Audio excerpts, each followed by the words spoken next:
Hey everyone, and welcome to another video. Tonight we have 2 hours of horror stories as per usual. I hope you all enjoy them. If you do, please be sure to drop a like rating. Let's see if we can reach 1001 likes on this one. Dropping a like on the video helps ensure more people see it, but it also just lets me know I'm doing a good job.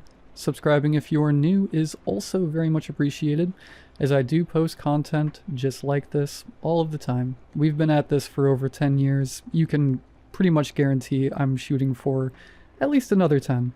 Also, I know that this video is a few days late. I got really caught up with like Halloween plans, and I also had some dental stuff going on. Sounds like everything's good. I am perfectly fine. I do need to get my wisdom teeth removed, and I might be getting braces, so I'm looking forward to that. Anyways, I hope you all have a great night. I hope you enjoy these stories. Sit back, do whatever it is that you do to relax. Enjoy these horror stories with no mid-roll ads right after the ad after this intro. There won't be any more after that one. And as always, I hope you all have a great night. An act I learned as a child: to hold my breath if I am in a car that is cruising past a cemetery. I don't remember who told me, but I remember it was something my friends and I would follow religiously as children, no matter who was driving or where we were going. And if the windows in the car were down, it would be mass panic to roll them all up before those wheels crested the front of the cemetery.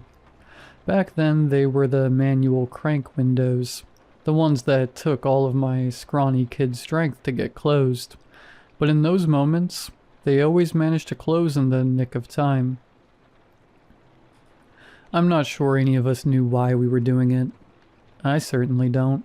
Regardless, it's a practice I've kept up even though my 30th birthday is right around the corner.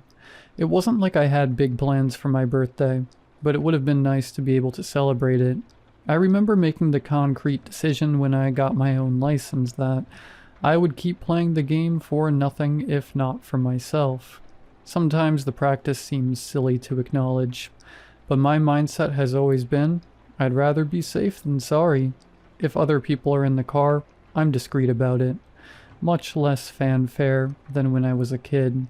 Just one large inhale as the tires continue to glide on the road. I casually roll the windows up like it's no big deal. Maybe like I saw a bug I didn't want to crawl inside the car. But it isn't always feasible to hold your breath in time. I mean, I don't always see the cemetery until I am smack in the middle of it. I immediately stop breathing when I realize what I am driving by. But at that point, it already feels too late. Until 2 days ago, I didn't know the consequences. Now I do. It's because I moved to a new town that all of this happened. I didn't know that the back roads that led to the craft store would contain so many cemeteries. It was in my nature to simply avoid these types of roads, to take the highway, even if there was more traffic. I was alone on my way to pick up supplies for one of my mini craft projects. I should have turned the car around when I saw the road that I was going to be on for 7 miles contained nothing but curvy, grassy, open space. It wasn't like there was anyone else in the car to question my actions. I should have known as I made my way down the winding road. There would be multiple cemeteries, but I told myself not to be ridiculous. A kid's game should not keep me from driving down the fastest route to somewhere. My other mistake was leaving my windows open. At this point, it was an act of defiance. I knew there would be cemeteries, but refused to acknowledge them before they arrived. Granted, these days, windows went up much faster with electronics, but apparently not fast enough. I didn't even know anything was wrong until the next day. I woke up groggy, whipping the sleep from my eyes as I stumbled down the hall to the bathroom. My eyes were bulging and bloodshot, as if something had been pressing on the inside of my skull, trying to get out through my eyes. A thin trickle of dried blood from sometime in the night caked itself onto my neck. I followed the line back to my right ear, as if something had been trying to force itself out that way. My nose was swollen, and the skin of my face was hot to the touch, as if fighting off some kind of infection. But before I go any further, I need to get back to the crux of it, the actual event. So, like I said, I was driving on an unfamiliar road with that familiar itch creeping up my back. The one that told me there would be a cemetery around every corner. The reason I didn't see it right away was because my phone distracted me. And before you sneer at me, I know I shouldn't be looking at my phone when I drive. But I just happened to be waiting for an important work update. The ironic thing was, it wasn't even the update I was waiting for. It was my sister in a crisis. She's always in a crisis, but usually her crisis doesn't impact me as much as this. They usually don't transfer over like a curse waiting to impregnate the next person. I clicked on the text to see a wall of blue with lots of exclamation points and angry face emojis. This is the reason I didn't realize my little red car had passed over the plane. I wasn't even reading the text. I closed out of the green message app almost immediately. I just wanted to make sure it wasn't something dire, something that actually needed to be taken care of at that moment. It's hard for me to describe to you the surge of fear that traveled down my back when I glanced back at the road. Of course, I stopped breathing immediately. Yes, I pulled up on all 4 window buttons as soon as my fingers unlatched from the wheel. It was over in mere seconds. One moment I was in the middle of driving by a cemetery, and in the next moment, past. The sun blazed into the car and started cooking everything within now that it had no way to escape. Even though the moment was over, I didn't want to roll the windows back down, as if I could gain favor from the ghosts if I just kept following the rules. But obviously I had to take in a breath at some points and blow it out the next. I continued to breathe and cook in the car, my air conditioning temporarily broken. I had all the tools to replace my blower motor, the part that crapped the bed last week, but since it was a nice day, I figured it could wait. So that's the reason for the sweat trickling down my back. Pure laziness. But I knew I couldn't be too careful and roll the windows back down. I eased my car around a bend, only to be faced with another cemetery. This one I could prepare for. I could see it a little bit ahead. I was able to take that deep breath in that I needed before driving by. I didn't even mind that I was roasting like a rotisserie anymore because I was safe. The closed windows and the lack of breath kept me safe. Would you think I was lying if I told you I encountered another cemetery a mile and a half down the same road? I swear it was the last one, but I didn't inhale any fresh, non-circulating car air until I parked and threw my door open 15 minutes later. Those breaths were some of the most satisfying I'd ever taken. The fall air hit my nostrils in such a cool, clean way. Maybe that was my mistake. I was too greedy with the fall air. The text that ruined my life? I know some of you must be curious. It was because her current boyfriend, the guy she'd been on 2 dates with, didn't like cats. Could you even call someone your boyfriend after 2 dates? She lived alone with 2 cats, Cinnamon and Sugar, so clearly this relationship could never work out. She was outraged that anyone could hate cats, especially her dream guy. Well, I guess he wasn't her dream guy anymore. By the time I checked out that craft store, I almost forgot about my escapade on the drive there. Like I said, I didn't realize the consequences. Up until yesterday morning, it was just a silly kids game. And yes, I answered my sister's text with all the correct platitudes like how dare he and you're too good for him. When I think back on it, I did take a different way home. Whether consciously or subconsciously is up for debate. There weren't any cemeteries on the way back. At least, not any I saw. That was 2 days ago. Almost 48 hours to the hour. Most of my hair has fallen out. I'm typing this with one finger. The only one left with a nail attached. At least it's my pointer finger. Small miracles and all that. The rest fell off last night. I found them clinging to my bed sheets. Toenails too. Those are gone. I tried voice to text with my computer, only to find I don't have a voice anymore. All that came out was strangled, grasping noises. I guess it makes sense. When I looked in the mirror, my chest was sunken in, my neck shriveled, all the folds of my trachea and esophagus visible beneath the thin layer of skin. I'm starting to leave blood smears on my keyboard.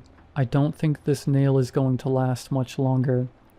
I guess I should get to my point soon. I think it's too far gone for me to ask for help. So I guess this has turned into one of those warning posts.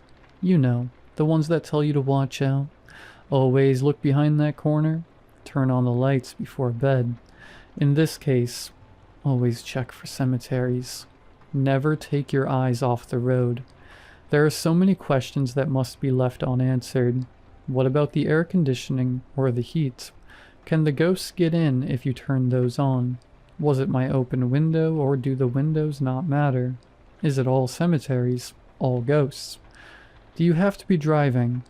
I don't have time to answer any of these. I'm already infected, possessed, haunted, or whatever this is. You can test all these theories if you want. I'm not sure I recommend it. Another tooth tumbled out of my mouth a moment ago. I think I only have 2 left now. It's hard to keep my jaw closed. I'm trying to prevent the blood from trickling out. It's not working. The keyboard is slick now. My breaths are shallower. It's like I can't catch my breath.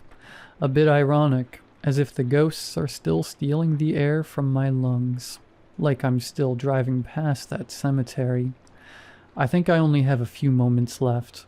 Just enough to post this. I wonder what my family will think when I don't answer their calls. I wonder how long it will take them to find my body. I wonder if I will have a body to leave behind. At all.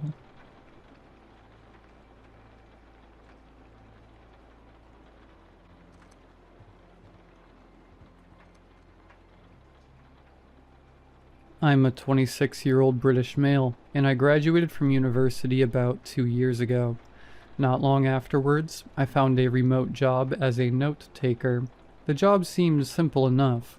I would take weekly video calls with the client, jot down notes as he spoke about various subjects, and then send them to him for payment. The job description stated that the client was from Cairo, and apparently worked in the IT industry. He wanted someone who wasn't necessarily knowledgeable about the subjects he discussed, but was able to confidently write notes in English. I assumed he worked with several companies who needed these notes, and wasn't capable of translating them into competent text, or just didn't have the time. I applied for the job one evening, and within the hour, I received a call from an unknown number. Normally I don't answer those types of calls, but I'd been applying to as many positions as possible, finding myself in a slightly strained financial situation at the time. I wasn't going to ignore a potential interview offer. I answered, and a deep, gravelly voice spoke. It was the client from Cairo. For anonymity's sake, I'll just call him Eamon. He invited me to an interview on Teams the next day. The interview went well, better than well actually. Eamon was very friendly, and despite his deep tone, he had a good sense of humor. He gave me a sort of gentle giant vibe. He looked middle-aged, had a thick beard, and wore rimmed glasses. He barely asked about my experience, and although I'm not the most charismatic person, I felt that I'd won him over with my personality. On reflection, I realized that neither of these things ever mattered to begin with. After signing the contract and starting the job, I began to notice something about Eamon. He spoke slowly, slower than I expected him to. This made the job easier, but also dragged the sessions on far longer than necessary. I didn't mind too much. I was paid by the hour, so the longer, the better. Even if I did occasionally get a bit bored. Eamon would often stop the sessions to take a break for 10 to 15 minutes. His camera was always off and his sound muted during the time, which I didn't mind. I used it as an opportunity to grab a snack. When he came back on camera, he always seemed different, more relaxed. I could never quite describe it, but he spoke even slower. I assumed he might be on medication, or even drugs. Honestly, it was none of my business. I'd worked for him for around 3 months by the time Christmas rolled around. Every year, I traveled home to see my parents and grandparents. It was tradition by that point. About a day before I drove home, I received the most unexpected message imaginable. It was a screenshot, sent to me by email from Eamon. I had to blink several times to make sure I was seeing what I thought I was seeing. It was a single plane ticket, one return flight from London Gatwick Airport to Cairo International. At first I was just confused. What was the context? Did he expect me to fly out to see him over Christmas? Eamon had never mentioned family once, but even if he had one, why the hell would he want me there? I was weirded out, but figured it must have been a mistake. There was no message, no title, no explanation. I assumed he'd meant to send it to someone else in the UK. I replied within minutes, asking if he'd meant to send it to somebody else. His response surprised me even more. It was firm but simple. No, I didn't. Can you not make it? I was definitely concerned. I didn't want to be rude, but I also didn't want Eamon thinking this was okay. It breached employer-employee boundaries tenfold. I let him know that. While I appreciated the gesture, I already had family plans, and it wasn't appropriate to buy me plane tickets to another country without even asking first. I expected a quick reply, but there was nothing. A week passed, then 2. By the time I was eating Christmas dinner with my family, still nothing. At this point, I figured the job was over. I was frustrated, but what could I do? The man lived in another country and paid me from one bank account. My dad found it incredibly strange. He told me I should check the contract to see if there was any clause about a no-contact period. If Eamon had broken the contract without a legitimate reason, I might be entitled to compensation.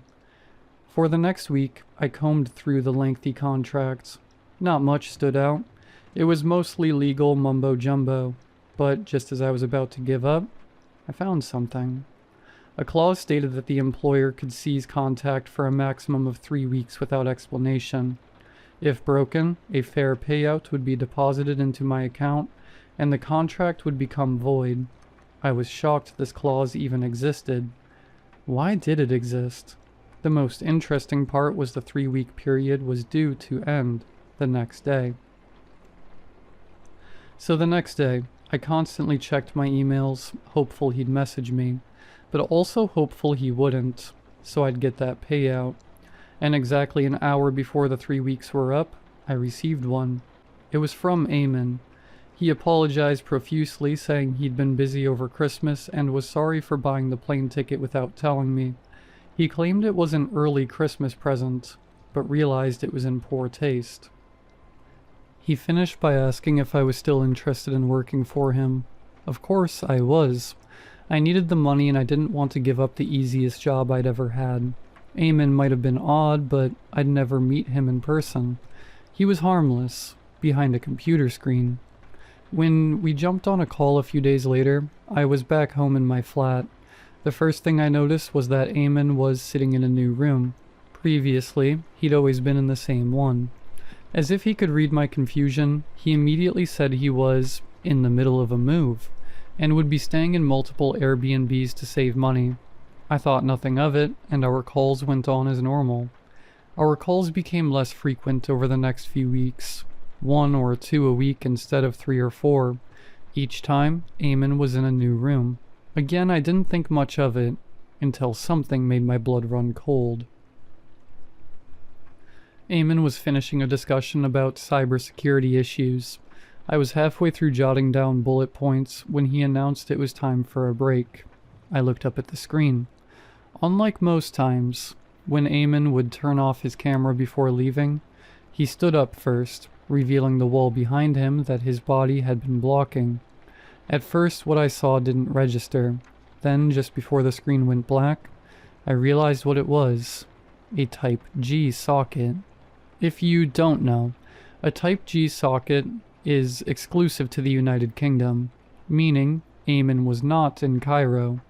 Eamon was in the UK. During the break, I double-checked online. Cairo used Type C and F sockets, not Type G. I spent the next 15 minutes staring at the black screen, questioning whether I'd really seen it. When Eamon's camera came back on, I caught a glimpse again. It was definitely a UK socket. And to cement my suspicion, what happened next made my breath catch. My flat sits beside a busy road, especially at rush hour. It was about 10 past 6 when a car honked its horn. The sound immediately echoed through Eamon's audio. I stiffened. Surely that was a coincidence. Seconds later, another honk. Again, it echoed through his feed. That's when I realized Eamon was staying somewhere near my flat. For the rest of the call, I forced a poker face. Luckily, it only lasted another 30 minutes. In that time, several more cars honked, and every time I heard them twice. As soon as the call ended, I sprinted to the window overlooking the street. I scanned every building's window, heart hammering. I couldn't see anyone, but then I realized the obvious answer. A small hotel sat across the street. I passed it every day on my way into town. That must be where he was. It had to be. Seconds later, my girlfriend came home from work. I hadn't mentioned her before because she hadn't been relevant to the story, but as she poked her head in, she could see something was wrong. I told her everything. She already knew about the plane ticket, which she'd found weird, but when I told her what I'd seen and heard, her face went pale. "Should we call the police?" she asked. I'd consider it, but what would I say? He hadn't committed a crime. All he'd done was stay in a hotel. As she tried to calm me down, the pieces began to fit together. For 3 weeks, Eamon had planned his route, booked his flights and hotels, all while moving closer to me. The only question was, why? My girlfriend said I was probably overthinking it. Maybe he'd come to surprise me or introduce himself properly. Perhaps it was innocent. That night, I could barely sleep. Eventually, exhaustion took over, but what felt like seconds after drifting off, a faint sound came from the hallway, loud enough to wake me. I gently nudged my girlfriend awake and pressed a finger to my lips. She froze too when she heard it. It was the sound of the front door lock. Somebody was trying to pick it. I jumped out of bed and rushed to the door. I already knew who it was. Anger overtook me. Who did this guy think he was? I peeped through the peephole. Nothing. Maybe I'd misheard. Stress and lack of sleep can play tricks on you, but no. My girlfriend had heard it too. I opened the door and looked both ways down the hallway. If someone was there, they were long gone now. The lock appeared to be untampered with too. I never normally put the bolt locks on, but that night I wasn't taking chances. The next day I was due to call Eamon. My girlfriend initially advised against it and told me I should now call the police. But I told her there was no evidence of a break-in. If we were going to prove it was him, then we would need to prove it on camera. I tried to stay as focused and nonchalant as I could possibly be on our call. Eamon seemed normal, not like a man who had attempted to break in the night prior. I had a burning rage towards him, but I used all my strength to hold back from snapping. That night, my girlfriend and I were ready. I had placed a mounted camera on the other side of the peephole, from the inside of the flat, and I was sitting several feet away from the door in the pitch black. My girlfriend was in bed, though she told me firsthand that she would not get any sleep that night. Neither would I. I had a couple of energy drinks in my system, and I was gripping a thick baseball bat in my hands.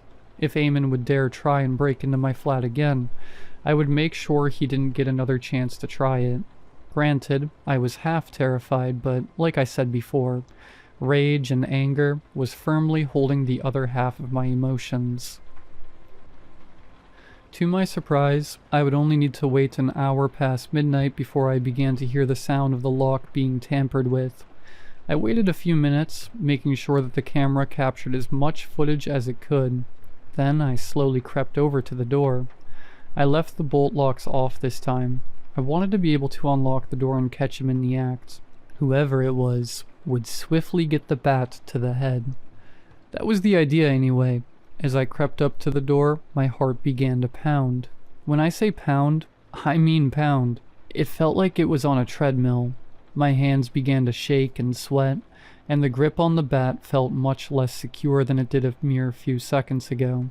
I hovered my hand over the lock, mentally psyching myself up to turn it, but my hand wouldn't move. As my heart rate reached what I felt was its maximum speed, the lock tampering stopped, and it turned. You might think that in this moment, I would have sprung to action as I watched the door open, and a figure stood up just a foot in front of me. But I didn't. I just froze. And so did the man. It was a man, I could see that now, and it was definitely Eamon. He looked shocked to see me there, but he never once let out a gasp. He seemed to be in the same state of shock as both of us. But out of the two of us, I unfortunately have to admit, he was the first to snap out of it. He placed a hand to his face, covering what little he could, and searched with his eyes around the room desperately. I took several steps back, trying to control my breathing. I was furious at myself for not acting, but this was all too real now.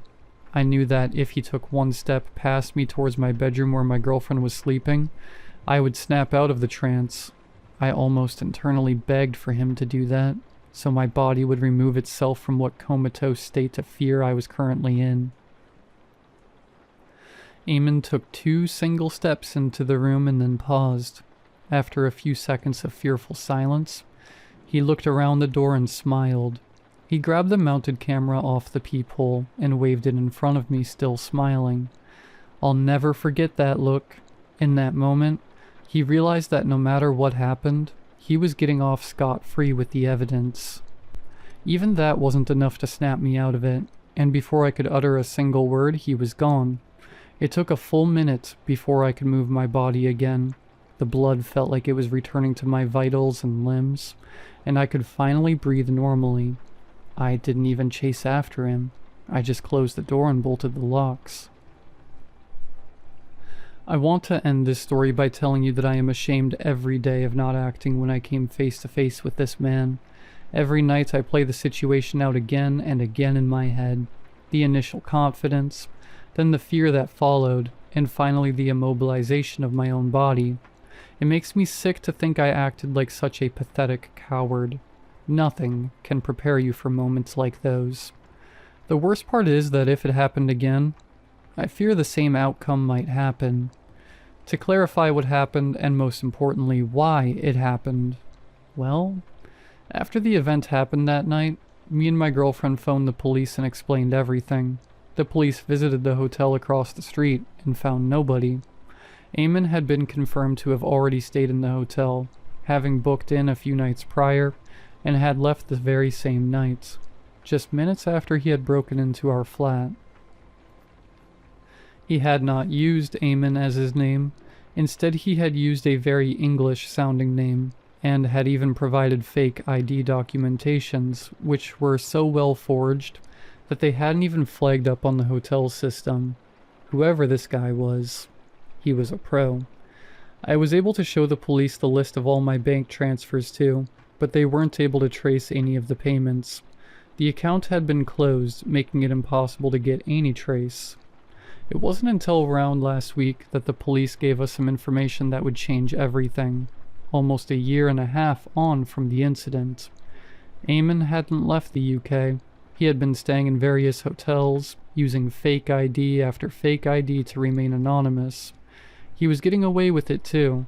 The police had more or less given up on finding him after 1 year, and he was put to the back of the cold case pile, assuming he had slipped through the cracks and back to his home country of Egypt. But then, Eamon had slipped up. The last hotel he had stayed in, unbeknownst to Eamon, had a daily room cleaning service. The hotel cleaner would knock 3 times at a specific time, and if the guest didn't answer, and granted the door wasn't bolted, they would enter to clean. Well, it just so happens that Eamon was taking a shower at the time the cleaner entered. The cleaner immediately realized that she was probably intruding and went to leave. On her way out, her eye caught a glimpse of something so disturbing, she immediately left the room and reported it to the police. The cleaner had seen the blueprint plans of what could only be described as a sex dungeon laid out on the bed. There were sketches of a room, including various equipment and a figure drawn into several poses, attached and bound. But that wasn't what made her call the police. It was what was beside it. Pictures of a man, taken of them through their window. The man was shirtless in some of them. Others he was walking around in just a pair of briefs. Some of the pictures were taken of this man in the street, amongst crowds of other people in public spaces. The man did not know he was having his picture taken. This man was me. Hundreds and hundreds of photos of myself, beside a sketch of location that Eamon had seemingly built for me. Suddenly everything made sense when the laptop evidence came out, too. Every single call that me and Eamon had shared was recorded by him. Hundreds and hundreds of screenshots had been taken of me from them. Hundreds had been printed out. During the breaks that Eamon had requested, I could only imagine what he had been doing. When the policeman told me all of this, I struggled to hold back the vomit that was building in my throat. This man had not planned to break into our apartment to cause harm to my girlfriend or to steal anything. He had come there to take me, back to Cairo, back to what he had planned. Why did he not take me that night? I don't know. I really don't. Perhaps he saw the bat and figured I was too much trouble. Maybe he had planned to drug me in my sleep, and me being awake was too much of a wrench in his plans. I don't know why he didn't do anything that night, but I know that I'm grateful he didn't try, because I don't think I'd still be here if he had.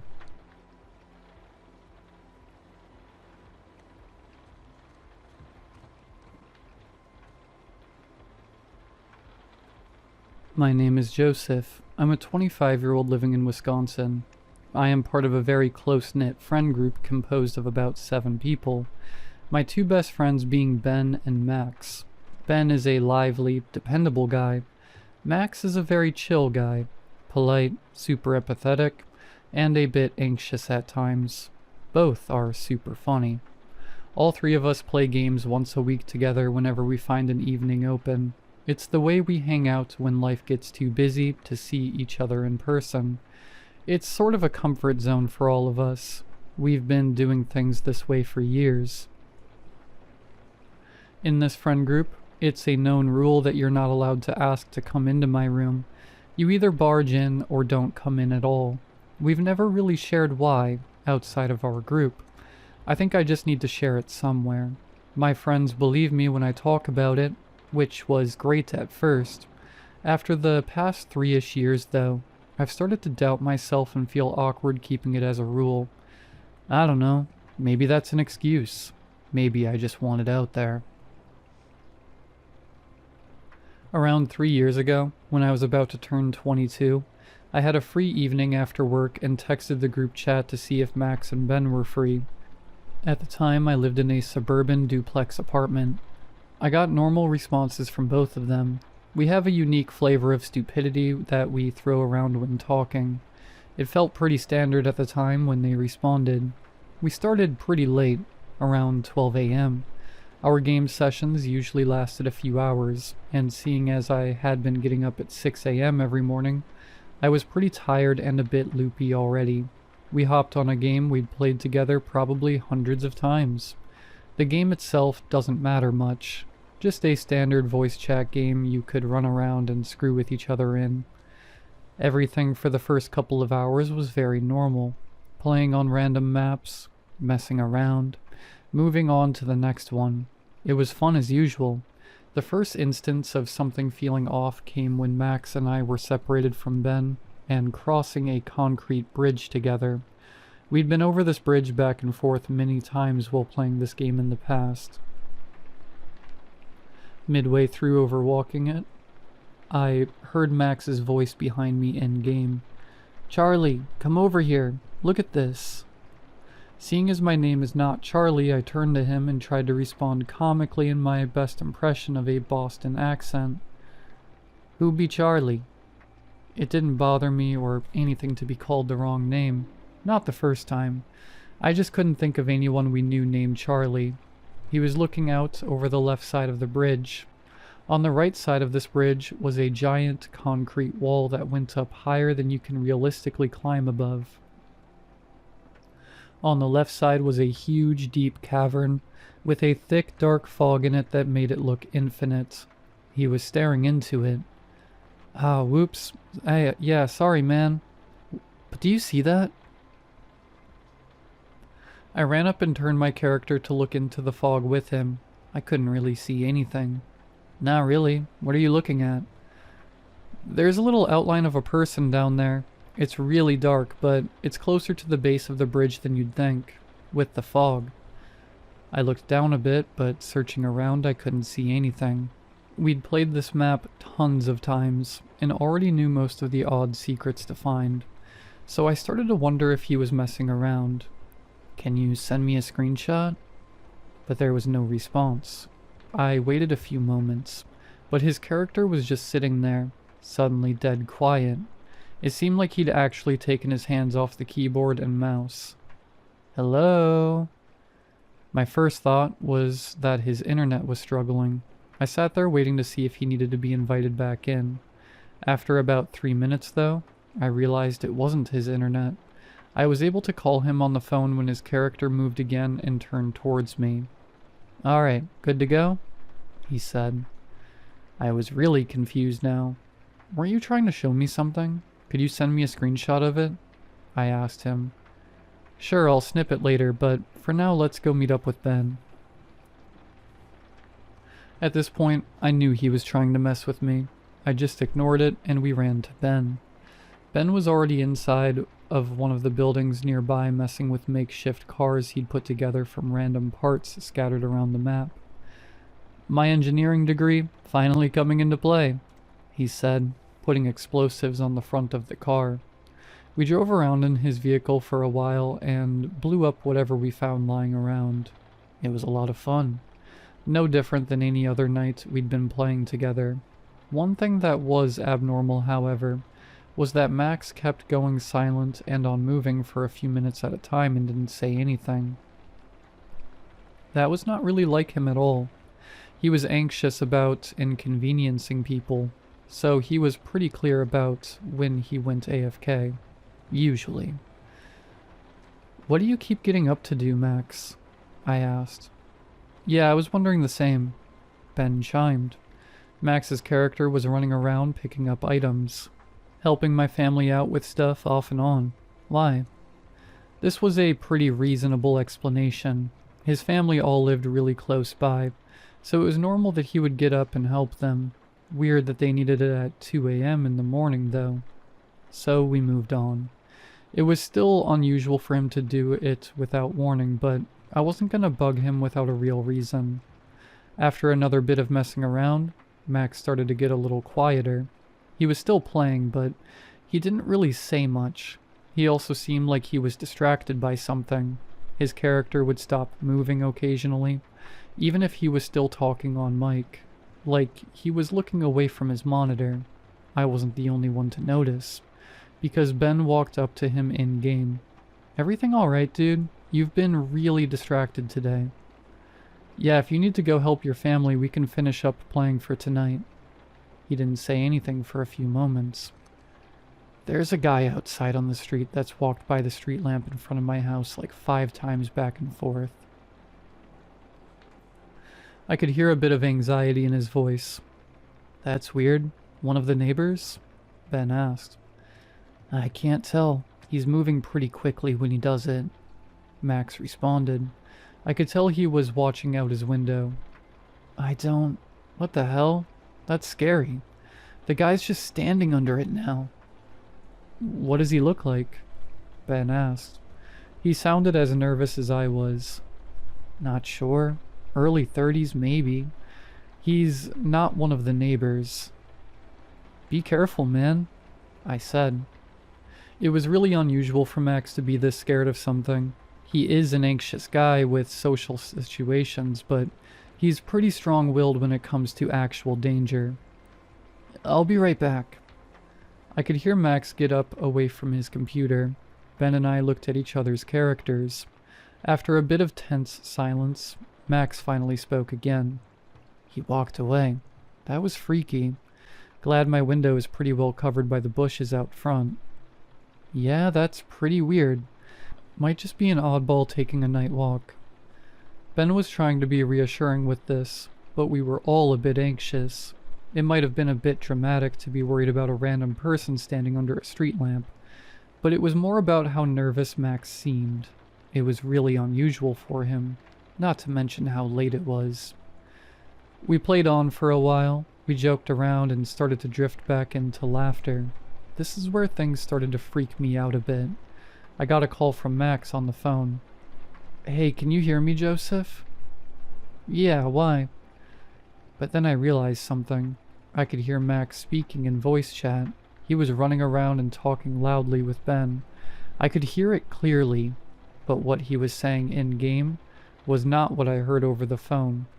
Really? I haven't been able to hear either of you for the past 10 minutes. I didn't realize it at first until I hadn't heard either of you speak in a while. My brain sort of froze hearing this. I could actively hear Max talking not 10 feet away from my character. Are you talking in-game right now? No, why? Did you do something to try and fix it? I can't hear you guys at all. I didn't really know what to do here. My heart was speeding up a bit listening to this happen. I muted on my phone and started to talk over voice chat. Hey Max, can you hear me right now? Max's character turned to me. Yeah, loud and clear, boss. This is exactly the response I'd expect from Max to a question like this. He had to be messing with me. I unmuted on the phone. Are you messing with me, man? I am seriously confused right now. I can hear you talking in-game. You even responded to me. What? Are you guys trying to mess with me again? I could hear that this was genuine confusion. I unmuted in voice chat and stayed unmuted on the phone.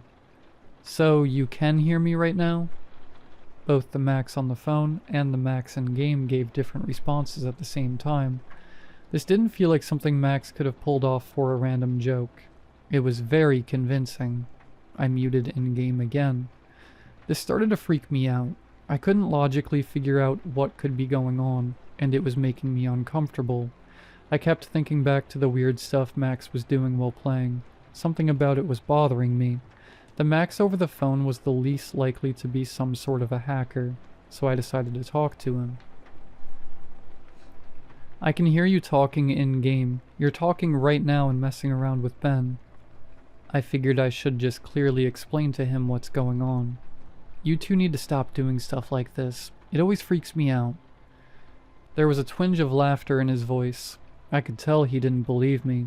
I'll admit, Ben and I had messed with him a few times, but nothing to this extent. I guess from his perspective, he just had my word to go off of for what was happening. I'm dead serious, Max. I'm not joking. By the sound he made, I sensed he could tell I wasn't screwing with him. Unfortunately, from here on things got more than uncomfortable. I texted Ben to try and let him know what was going on, but didn't get a response. I muted my phone and walked up to him in-game. Hey Ben. His character wasn't moving.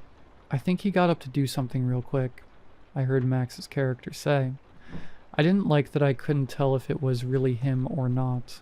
Both the Max on the phone and the Max over voice chat sounded exactly like him. I sat there and waited for a while to see if Ben would come back. I heard Max's character speak again. Holy shit, he said.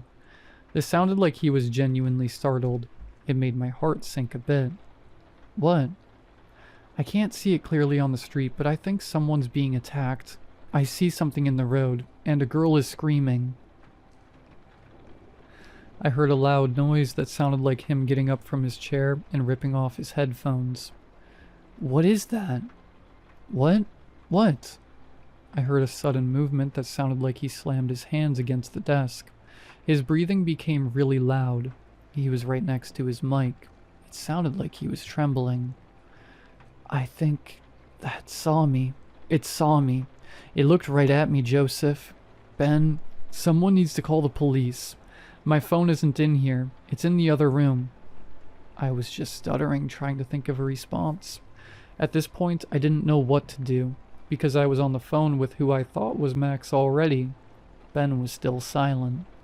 Joseph, please. I don't know if it saw me, and what I just saw, that girl. Joseph, I think it's going to kill me. I have to hide. Tell the police I'm hiding in the... I jumped when I heard a loud crash like a window shattering, followed by the most horrific scream I have ever heard in my life. Max was screaming for help. This was real.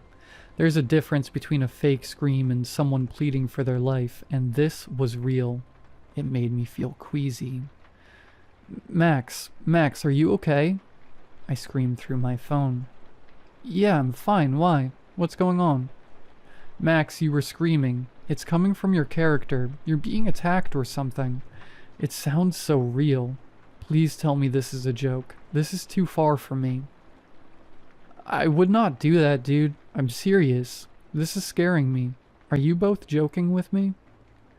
I keep telling you no. Not at all. This is too far. I was trembling and didn't know what to do. I held the phone away from my face, turned to my microphone and asked, Max, what happened? There was silence for about 30 seconds. My whole body tensed when, very loudly and clearly, I heard what sounded like someone grabbing the headset and putting it on. I stayed quiet.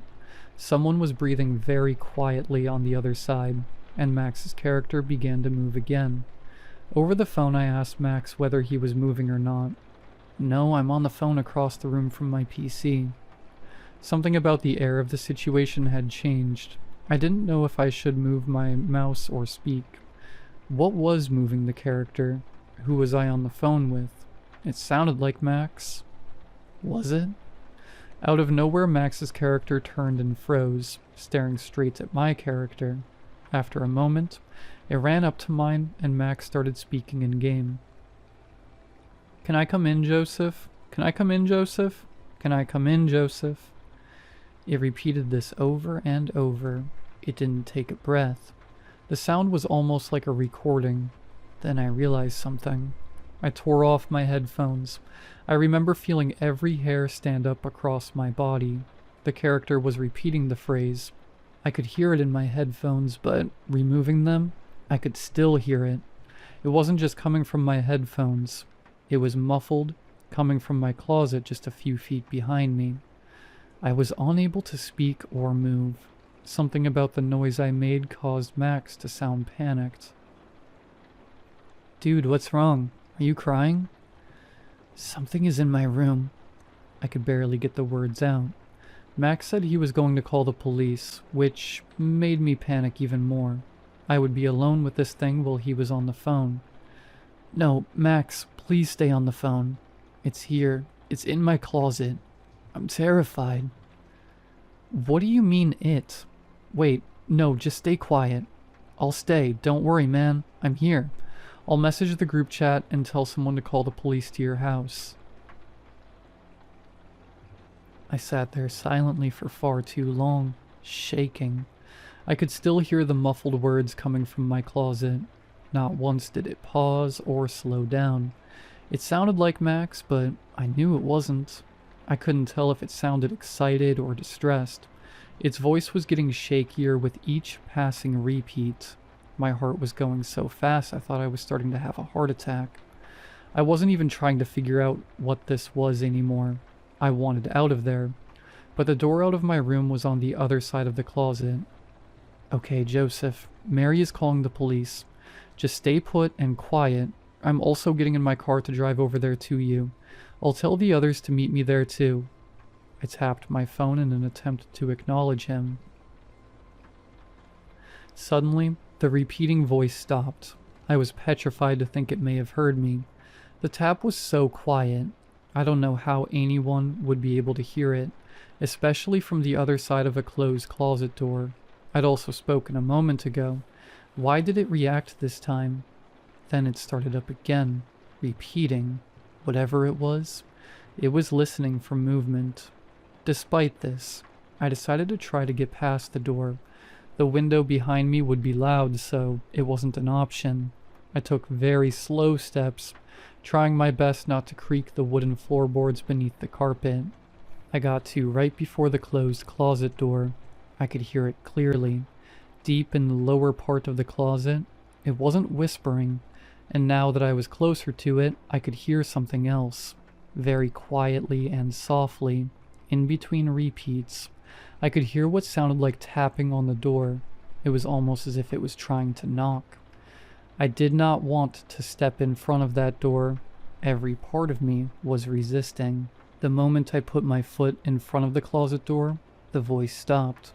I have never experienced heightened senses like I did at that moment. The silence felt so loud it hurt. My skin felt like it was burning horribly on the side closest to the closet, in what I assume was bated anticipation of something opening the door. I had to stop myself from screaming when the door shook violently with 3 consecutive hits. It was knocking again, but much more forcefully now. This time it was directly next to my head on the other side of the closet door. The knocking was followed by the repeating phrase, starting back up again. It sounded faster, more frantic. It almost sounded like it was on the verge of screaming. It was very clearly as close to the door as possible. I wanted to run so badly.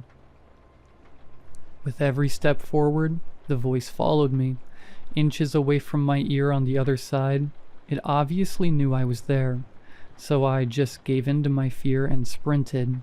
I got to my bedroom door and started to open it. My skin felt like it was still on fire from the fear.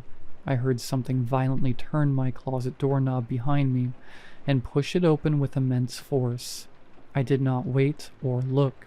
I ripped open my door and flung myself through, slamming it behind me, and sprinted into the living room. I don't remember what I said to Max at that point over my phone. Apparently he could hear over the phone what I'd been hearing once I'd gotten close enough to the closet. I could tell he was rushing to get into his car. Watching, nothing came out of my room. Nothing even touched the door. It was just pure silence. I kept listening, but nothing made a sound. Waiting there in silence was horrible. I began wondering if it entered some other part of the house, but for some reason I had a strong feeling in the pit of my stomach. If I took my eyes away from the door, that thing would know. I could feel it. It was still waiting, watching me for the moment I stopped looking. I don't even know if I blinked. After an eternity, I could hear the police sirens. They arrived and found me trembling in the corner of the living room.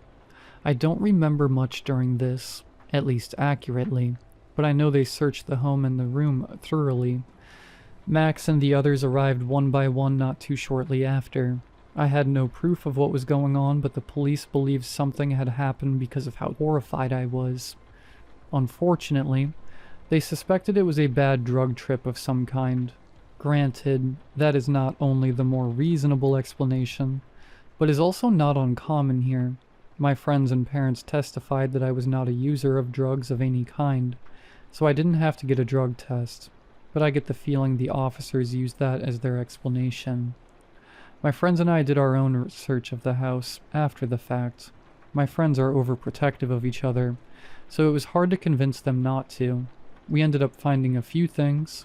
We also found that a number of the clothes I had in the closet were covered in what looked like wet ash, specifically the bottom of my hanging shirts and jackets. It was like whatever was crouched under them was covered in it. The same substance was scraped across the door from where it had followed me. It smelled horrible. I don't even know what I'd compare it to. It just smelled rotten, like death. Then what made us leave immediately after was the fact that my closet door was still open, but my window was closed. That thing never left my room. I don't know how long it was waiting in my closet, but I didn't want to assume it could just phase through walls. I'd been in my room all day. I didn't feel comfortable assuming the thing had just vanished off somewhere. Instead, we left immediately, and I stayed with Max for a month while I moved apartments. I feel terrible about this, but I hired movers to transport everything. I didn't want to go back there. I also warned the owner of what had happened, and, as I expected, they didn't really seem to believe me. I don't blame them. It's honestly difficult for me to figure out what really happened in that situation. There's a few more things. These two bothered me more than all the others. Firstly, Ben hadn't played with us at all that night. He showed us, and he hadn't even received the text I sent, nor Max's response. Max and I both showed him that he'd responded to the group chat. He assured us he never even knew we were playing that night. So, even beyond whatever it was imitating Max, it also imitated Ben from the start. Finally, something far worse came up in the next few days. This is what assured me beyond anything else. This was not a hallucination.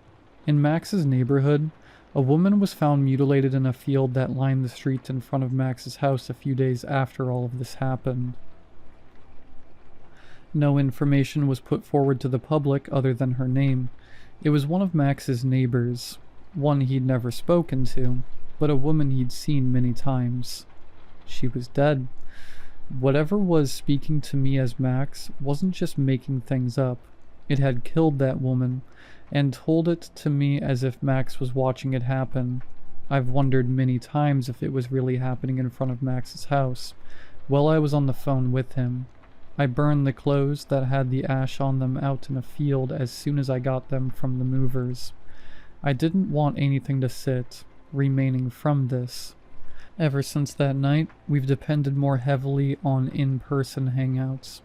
The anxiety has dissipated, as nothing's happened since then. It almost feels like a dream. If it weren't for Max and the experience with Ben, I'd have probably been able to say it was a bad nightmare or something. I don't know if that would be better or worse. I'm not looking for anyone to believe me. I suppose I wanted closure of some kind, if something like that is out there. It makes me wonder what else we don't know about in our daily lives. It scares me. How often do we interact with people we consider friends and family without realizing they're a cheap imitation? That thought runs across my mind every time I have a sentimental conversation with a friend over the phone, or think of a good memory with a person I love, where we weren't face to face. Someone getting my name wrong sends me so much anxiety. If I couldn't see them in these memories, was it them? Were they really there? For my own sanity, I have chosen to try and believe they were. However, I have a feeling I will never have a way of really convincing myself it's true.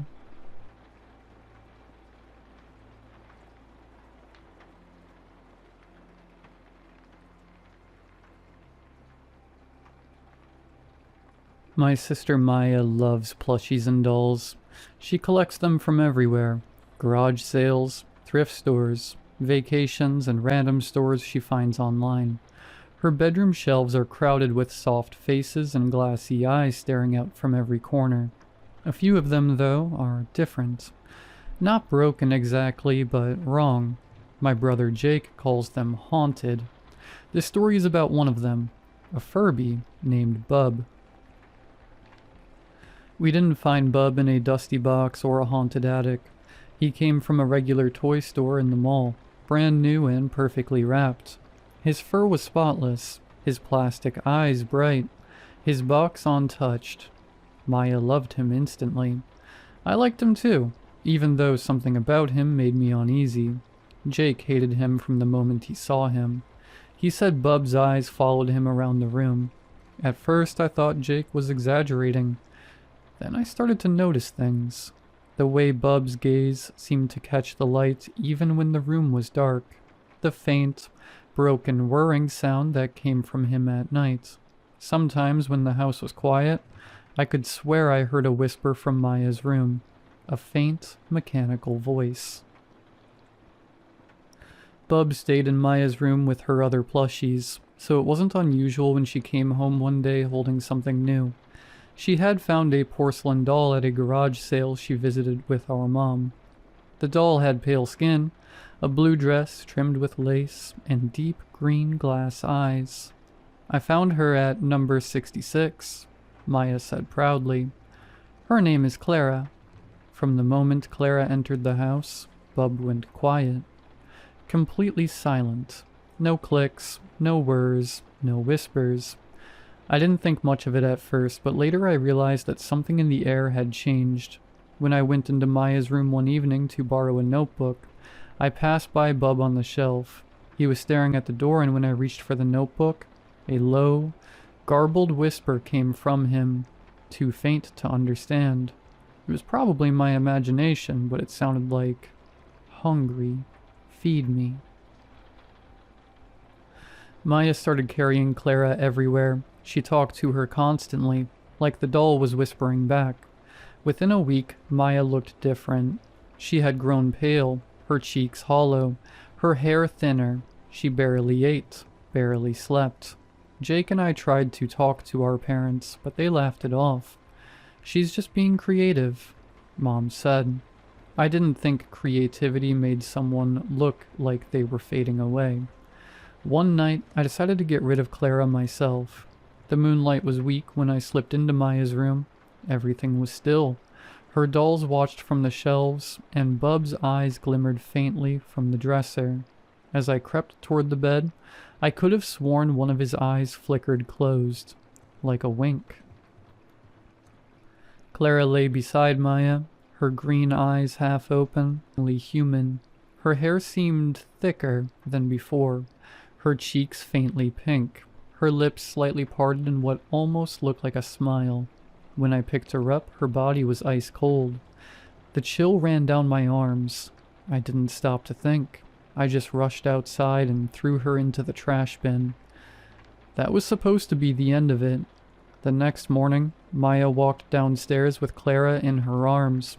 The doll looked newer than ever, her hair shiny, her eyes bright.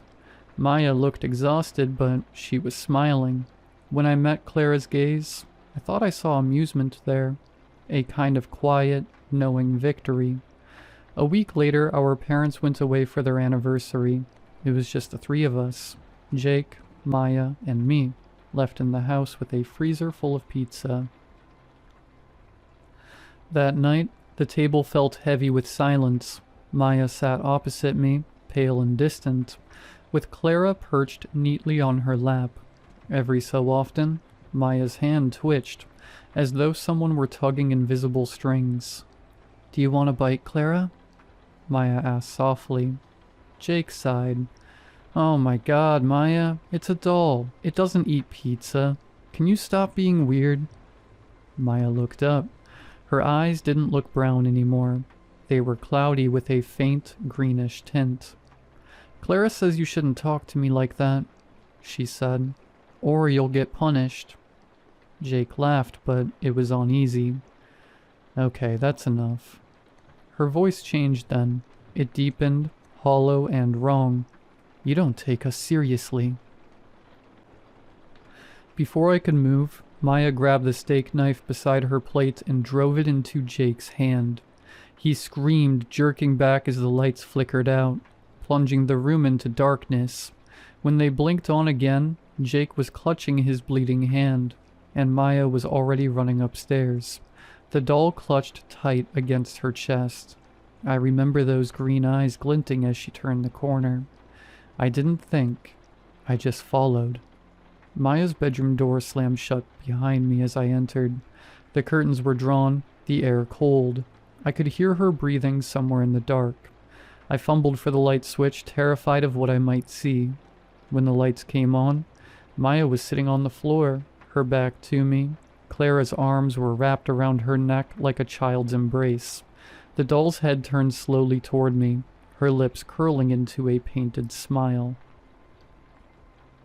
"Come play with me, Noah," she said.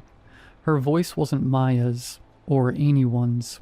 It was flat, distorted, like a recording of a broken radio. "Leave her alone," I shouted, my voice shaking. Clara tilted her head. "I feel no guilt," she whispered. "I feed on your family in plain sight." Her hands uncurled from Maya's shoulders as she lowered herself on the ground. Slowly she made her way over to me and stretched her hand toward me, fingers stiff and pale. Then another voice broke the silence. "Stop." It came from the dresser. Bub's eyes were glowing a deep red. His tiny plastic beak opened, and a low rumble filled the room. "Who are you?" Clara hissed. "I am your master," Bub said.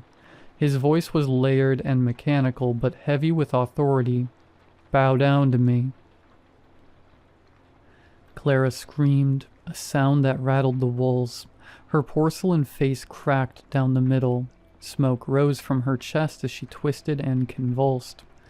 "You can't stop me," she shrieked. Bub's eyes flared brighter. "Bow," he said, "or burn." Clara's body splintered, then melted, collapsing into a puddle of wax and ash. Her last cry was a high, thin wail that shattered the lamp beside Maya's bed. Then silence. Bub's head turned toward me, his eyes dimmed to normal. "Delicious," he whispered. And then he was still. We told the police it was an accident, that Jake had stabbed himself while goofing around. They believed us. Maya doesn't remember what happened that night, and she's healthier now. Her color has returned. Her laughter, too. Clara is gone, reduced to a blackened stain on the floorboards. But sometimes I catch Bub watching me from the dresser, his plastic face blank, his eyes a little too bright. I know better now than to underestimate him, because one spring morning I woke to a familiar sound drifting through the vent between our rooms, a soft electronic chirp, followed by a whisper that froze me where I lay. "Hungry. Feed me."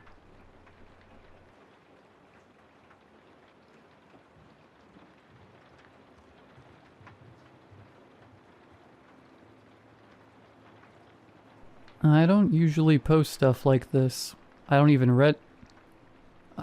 use Reddit much except to scroll when I can't sleep. But lately I've been waking up around 3 or 4 in the morning, just knowing something's outside my window. So maybe writing it out will help. Maybe someone here has gone through something like this. This all started last winter, around mid-December. My cousin Nate had this idea to go stay at his family's old hunting cabin, up by Lake Superior. His dad built it in the late 80s, but nobody had used it in years. He said it would be a digital detox weekend. No internet, barely any phone use. We only brought our phones for emergencies. Just a wood stove, some beer, and a couple days of peace and quiet. I was hesitant because the timing sucked. Roads were icy, snowstorms every few days. But Nate wouldn't shut up about it. Said he needed to clear his head after his breakup, and that I owed him one for missing his birthday. So I said screw it. The drive up was worse than either of us expected. The last few miles were winding forest road. Barely plowed, no cell service. Snow was falling in thick sheets, and the trees looked like black walls on both sides. Every now and then we'd see a deer dart through the headlights and vanish into the dark, and both of us would flinch. By the time we got to the cabin, it was almost 9 p.m. The place was buried halfway up the porch in snow. No footprints, no tire tracks, just untouched white. Inside smelled like damp wood and animal piss. The first thing we noticed was the cold. Not regular cold. It felt wrong somehow. Heavier. Like it didn't belong inside. We got the generator going. Thank God it still worked. And the little place started to warm up. Nate cracked a beer, joked about how we were real mountain men now. We played a few hands of cards, made some soup on the propane stove, and eventually passed out on the fold-out couch. I don't know what time it was when I woke up. The generator had stopped. Everything was quiet. Not peaceful quiet. Dead quiet. Like the air itself had stopped moving. I remember sitting up and instantly getting this feeling that something was wrong. I couldn't explain it. My body just knew. When I went outside to restart the generator, my flashlight caught something in the snow. A trail of prints circling the cabin. Barefoot, human-shaped but off somehow. The toes were longer, the stride uneven, like whoever made them had been dragging one leg. They went all the way around the cabin and disappeared into the woods. I woke Nate up. He stumbled outside with me, half asleep, swearing I was overreacting, until he saw them himself. He crouched down to look closer, and I swear I saw his breath catch when he realized how deep they went, like whoever made them weighed a lot. We locked the doors, piled some firewood in front of the entrance, and tried to pretend it was fine. We barely slept. The next morning the snow had stopped, but the air felt heavier. There was this strange smell. Not quite rot, not quite metal, but sharp enough to burn in your nose. We ate a quick breakfast and decided to leave early, but when we went outside, the truck wouldn't start. The battery wasn't just dead, it was gone, like it had been pulled out cleanly. The weirdest part? The hood wasn't even damaged. The latch was still locked, like something had just lifted it open. There were drag marks in the snow leading off toward the trees. He grabbed a hatchet from the shed and said he was going to follow the tracks. Just a little way. I told him not to, that we should stay put until someone found us, but he was stubborn like that. He didn't come back. I waited for maybe 20 minutes before I went after him. There were new prints now, his mixed with the others. I followed them about 20 yards before the trees got thicker and the light dimmed. Then I noticed the smell again, stronger this time.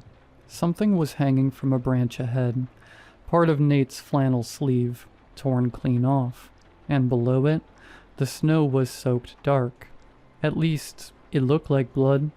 Later, when the snow melted and refroze, it was gone. Maybe that's why the search team didn't find any sign of it, but in that moment, it was enough to make me freeze in place. That's when I heard him, or at least, I thought it was him. He said my name, soft at first, then louder. It sounded like it was coming from deeper in the woods, but the echo didn't sound right. It was like the voice was inside my head instead of around me. Nate had shouted my name earlier when he left, so at first I thought maybe he was still close. I called back, but there was only silence. Then I saw it. It was standing between two trees, hunched but still taller than any person should be. Its skin was stretched tight, grayish, and thin enough to show ribs. The head looked human at first, but the jaw was too long, like it had been broken and never healed.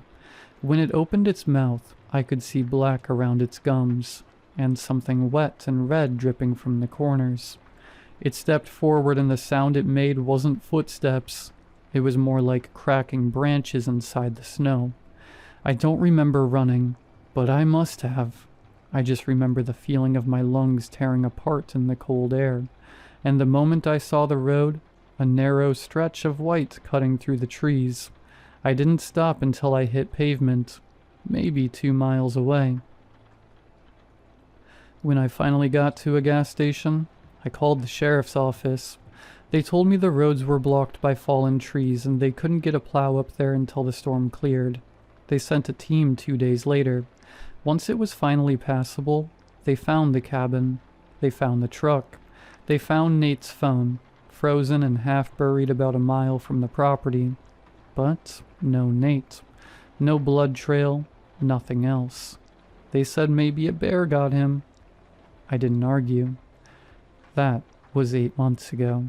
I've moved 3 times since then. Different cities, different apartments. I don't tell people why. I don't even tell my family the full story. They think I'm still dealing with trauma and making things up in my head. Maybe they're right. But sometimes I wonder if it followed my scent, or if I brought something back from that place without realizing it. 2 nights ago, I woke up around 3:47 a.m. Someone was whispering my name from the hallway. I live alone. When I finally got the courage to look, the whispering stopped, but right under my bedroom window, on the patch of frozen mud, there were footprints. Barefoot, human-shaped, and just slightly too long, like the same ones from the night in the snow, perfectly preserved, like whatever made them hadn't walked here. It had just appeared.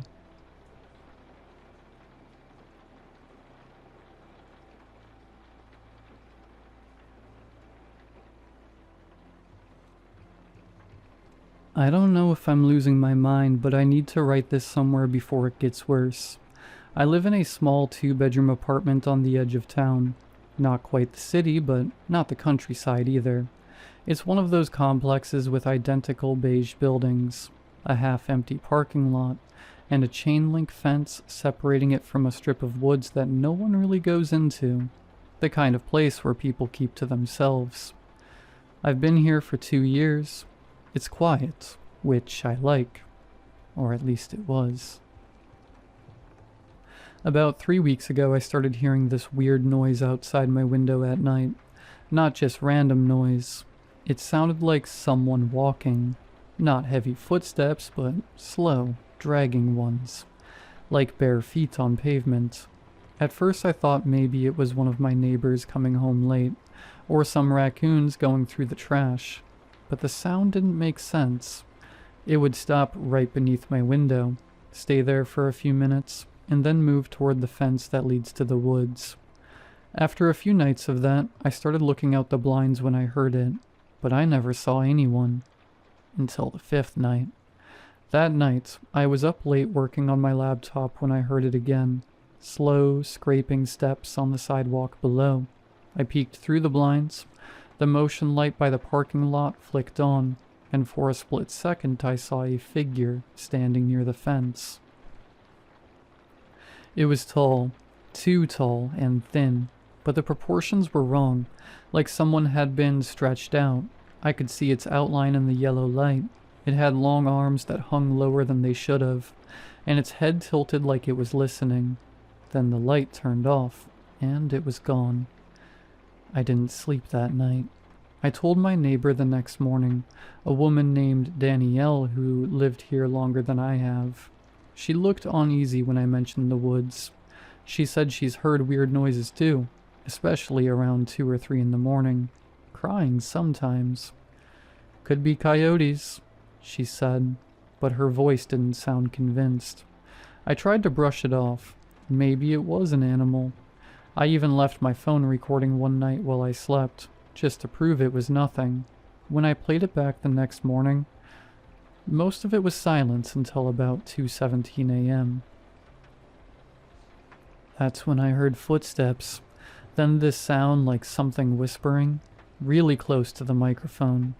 It was too quiet to make out, but it almost sounded like my name. The next night, I left my phone recording again, but when I clicked in the morning, the file was corrupted, just static. Things got worse after that. I'd find the motion light by the parking lot on when I woke up, even though it's supposed to turn off automatically. My trash can got knocked over twice. Once when I stepped outside in the morning, I noticed what looked like handprints on my window. Not fingerprints, full, flat palms. Too long. The skin had left smudges, like it was damp. I tried calling the building manager, but he brushed it off as kids messing around. Then about a week ago, I got home from work and found something sitting outside my door. A dead rabbit. Its body looked twisted, like its neck had been turned completely around. I didn't even touch it. I called maintenance, but when they came by, the body was gone. That night I heard someone knock on my door around midnight. 3 slow knocks. When I looked through the peephole, no one was there, but I could hear breathing. It was deep and uneven, like someone trying to imitate what breathing should sound like. After about 30 seconds, it stopped. I didn't sleep again that night either. The next morning, I noticed muddy footprints, leading from the front door to the sidewalk. Bare feet, large ones, with toes that looked too long. Danielle moved out 2 days later. She didn't even tell anyone, just packed her car and left. I don't know what's happening here. Last night was the worst. Around 2:30 a.m., I woke up because I heard something tapping on my bedroom window. I live on the second floor, so there shouldn't be anything tapping on my window. When I looked, I saw a face pressed against the glass. It was pale, almost gray, and the eyes were too big. The mouth was open, moving like it was trying to form words, but no sound came out. Then, this part still makes my stomach turn. I realized it looked like me. The same eyes, the same hair, but wrong, like someone wearing my face but not knowing how to use it. I fell backwards, hit the nightstand, and by the time I looked again, it was gone. I haven't told anyone else yet. I don't even know how to explain it. But tonight, as I'm typing this, I can hear it again. The dragging footsteps outside, moving up and down the sidewalk. Every few minutes it stops right below my window, and I swear I just heard it whisper my name.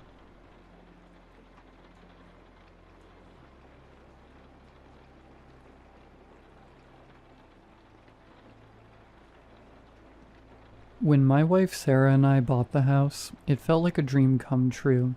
Quiet neighborhood, plenty of trees, and a big backyard with a rusted, overgrown fence running along the far edge.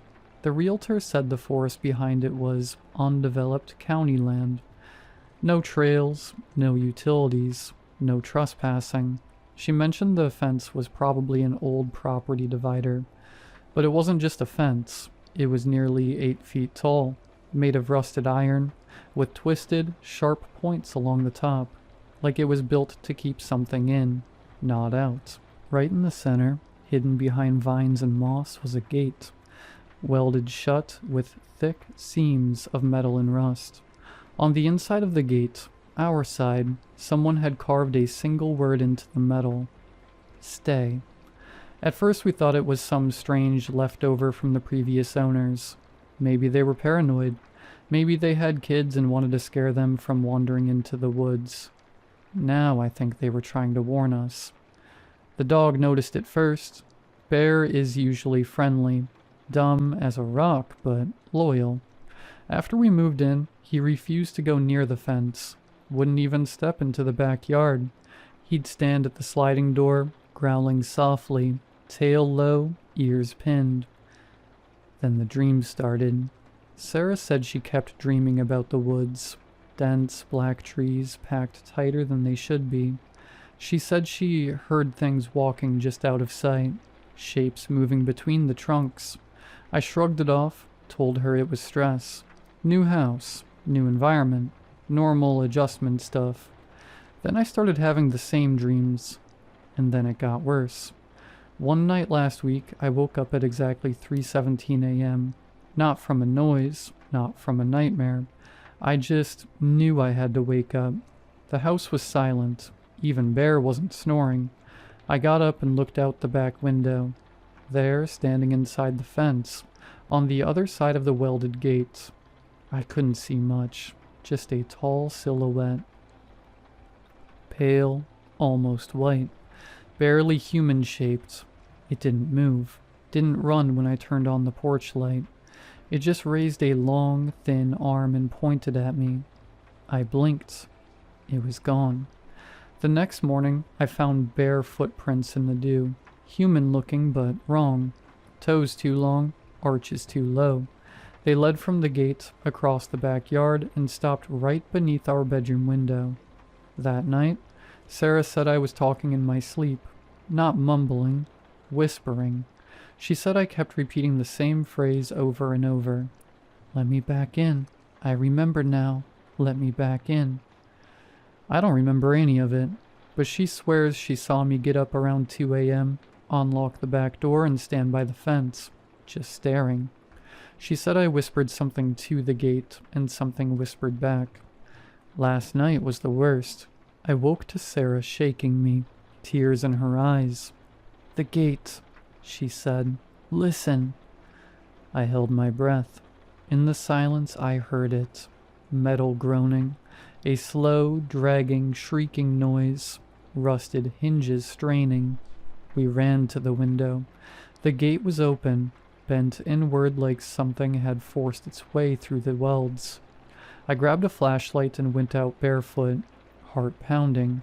The air near the gate was colder, still, like the woods themselves were watching.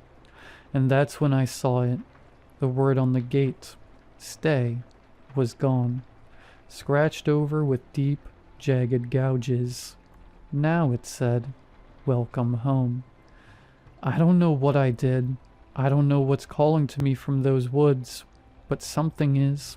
Something that remembers me, and I think I'm starting to remember it too.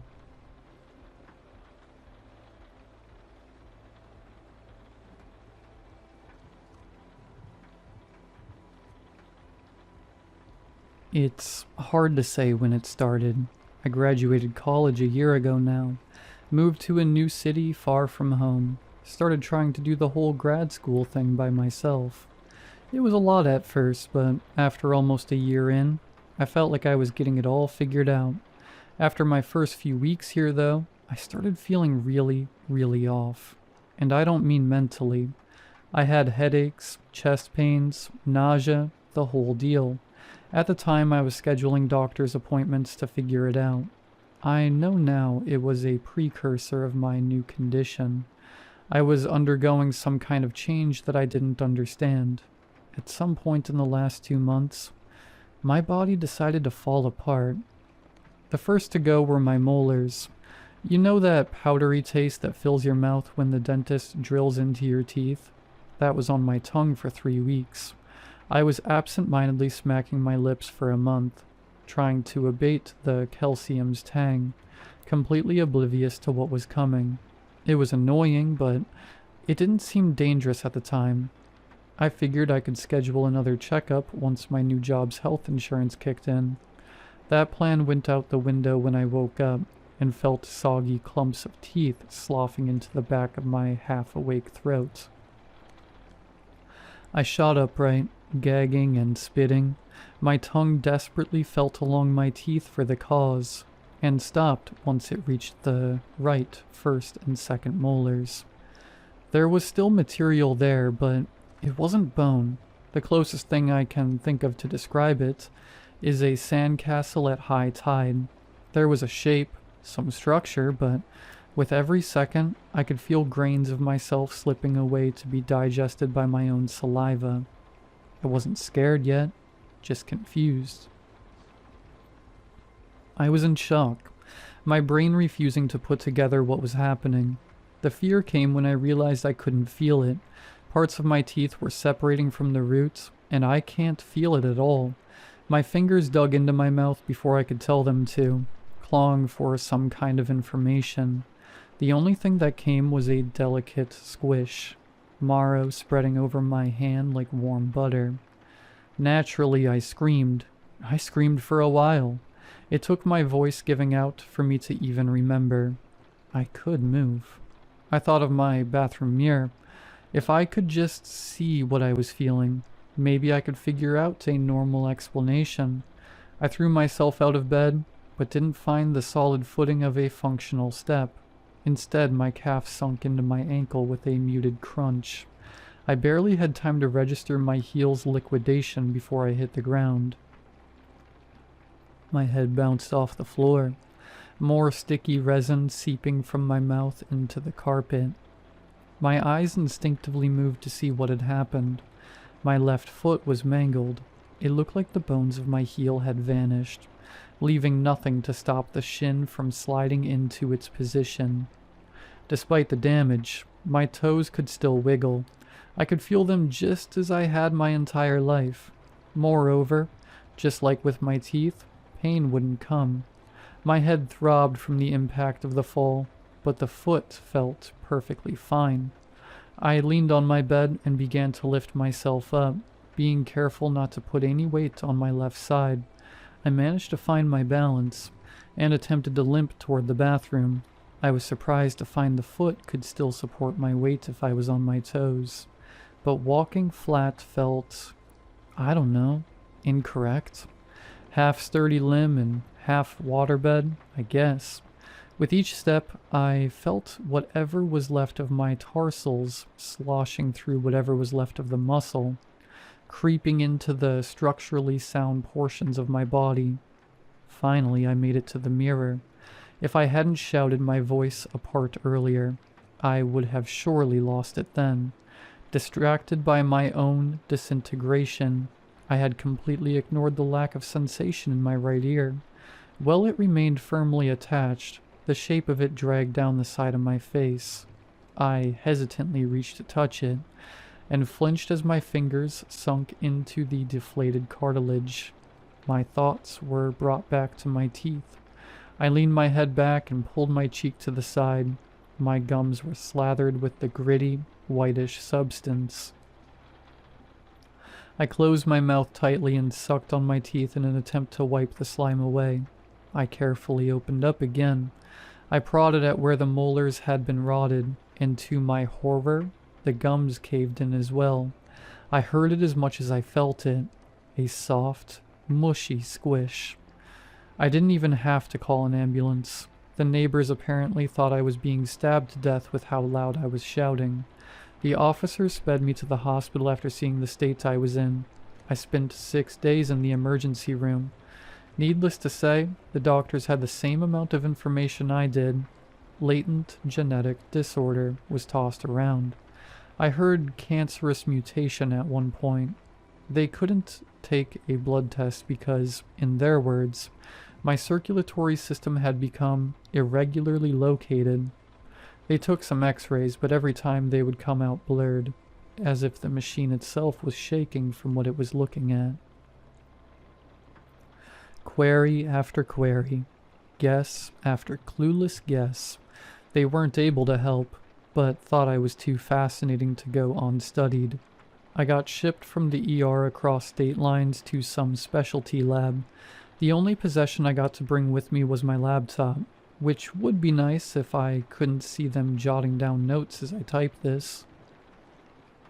That was 2 weeks ago.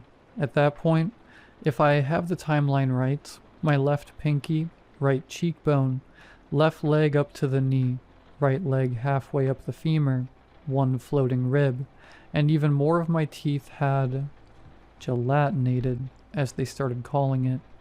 I was already a rotten, wasting thing composed of my own dissolving matter, just waiting to pop. I couldn't imagine it getting worse, and yet here I am, much, much worse. At least I might get a condition named after me. It's hard to describe the state I'm in now. Most of my fingers still work, but the palms they're affixed to lie flaccid and motionless. Did you know your shoulder blades are the only bones in your body that aren't directly joined to another? They're connected to the shoulder through flexible tendons that can stretch according to the desired movement. That's why it slides across your back freely when you move your arm. That's also why I felt them slip down my ribs. One smashed through my pelvis, which itself was already half gone. 2 days later, the other one clattered across my ribs as it fell, knocking 2 loose, before getting stuck in my right butt cheek and fading completely. Still no pain, just less mobility. All I'm able to do now is type, slowly type out what's happening to me. Any day now my skull will evaporate, or maybe my vertebrae. I'm not a religious man, but when my jaw began to swing, I started praying. I think of 2 prayers when I wake up and repeat them when I go to bed. I invoke whatever creator allowed this to happen to end it as soon as possible. Second, I beg to feel some kind of pain when it happens. Any hint as to what's become of my body.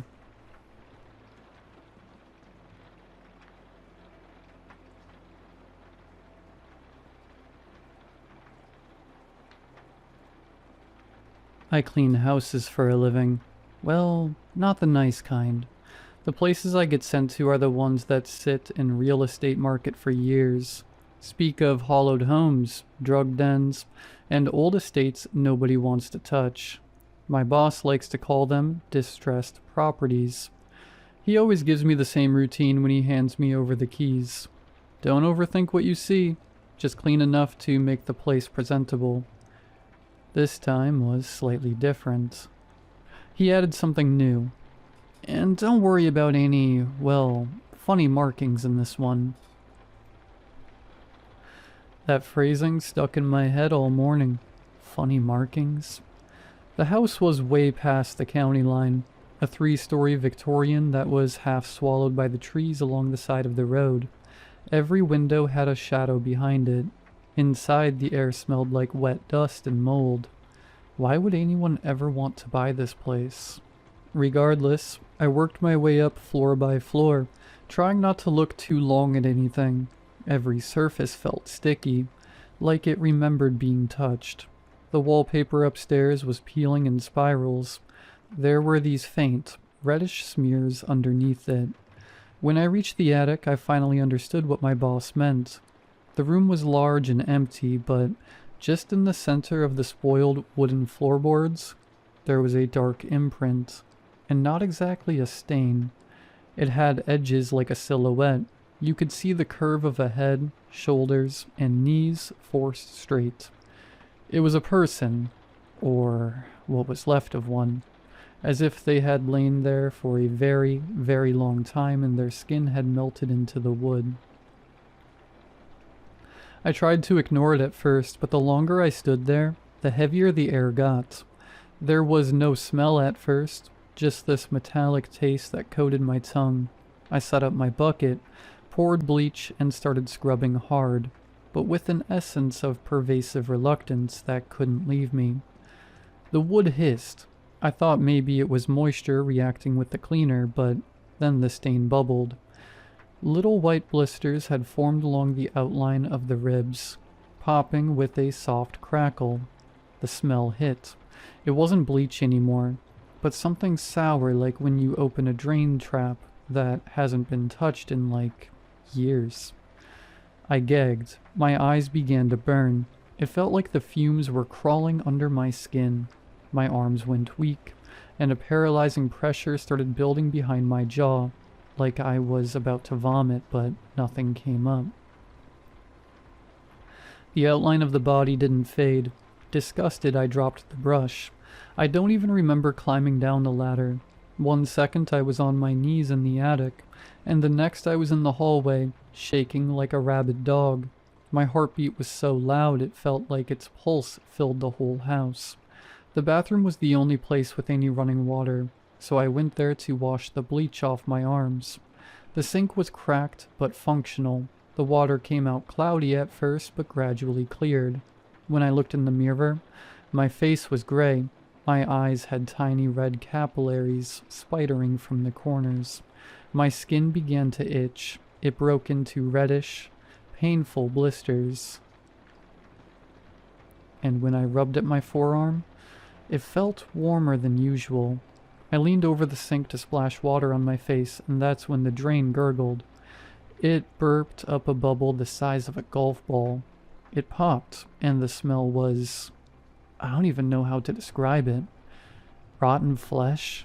Something black oozed up through the drain. Slow, thick, clotted. It wasn't sewage. It was viscous, like congealed blood. I backed up, and that's when I noticed the tub. The bottom was ringed with brown. There was some water, but it wasn't reflecting any of the ceiling. It looked deep, like it went somewhere. Floating in the center was a tangle of something stringy hair, maybe. But there were other bits caught in it, pale chunks with edges that glistened, something bone-colored, something that had teeth. A skull flattened through its scalp, battered to the surface like ground meat. I didn't check twice. I was too shocked to scream.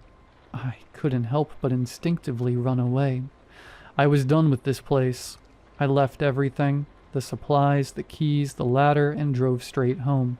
I didn't even call my boss until the next morning, and when I did, he picked up on the first ring. When I told him what I'd seen, he was quiet for a long time. Then he said, "Good God, you shouldn't have stayed that long. Save yourself." Before I could even respond, he hung up. I went to look up the address later that night. No listing, no record, nothing. Hours later, I worsened. I could smell bleach underneath my skin, and something else. Something sodden. Acrid sweet, like fruit going bad in the walls. The blisters now begin to forage my entire body, and a brown ooze leaks from my shaking fingertips. I don't know what this is, and I fear it has claimed me for good. My thoughts keep drifting back to that place, like something inside me has been tethered there. I don't feel like resting anymore. Maybe the only way to accept peace is to return, to let the attic have me.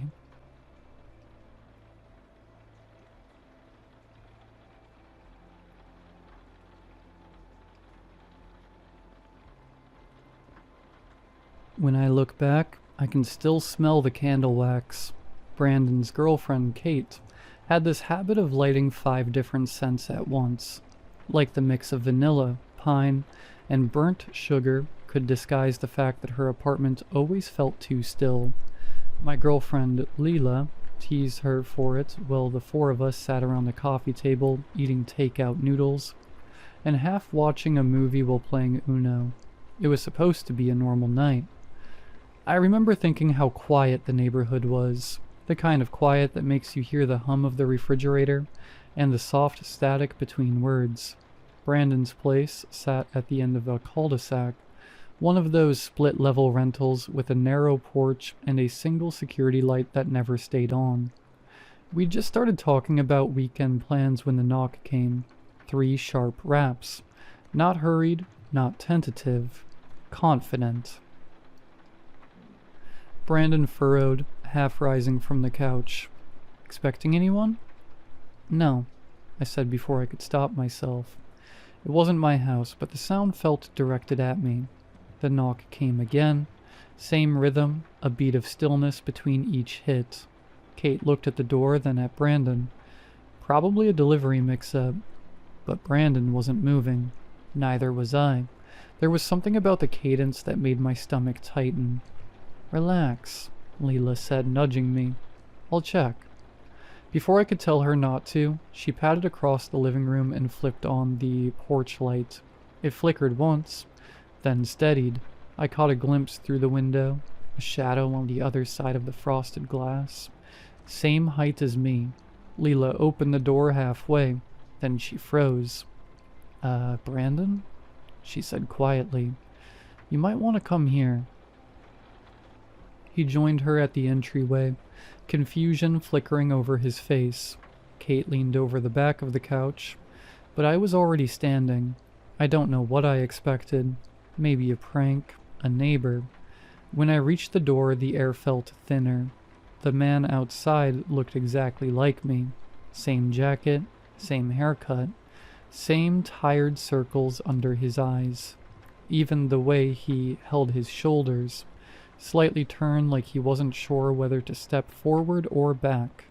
It was mine. He smiled when he saw me. "Hey," he said, voice perfectly calm. "Why'd you change the locks?" For a second, nobody said anything. My mind searched for an answer that made sense. Twin, look-alike, some kind of joke? Brandon muttered, "What the hell?"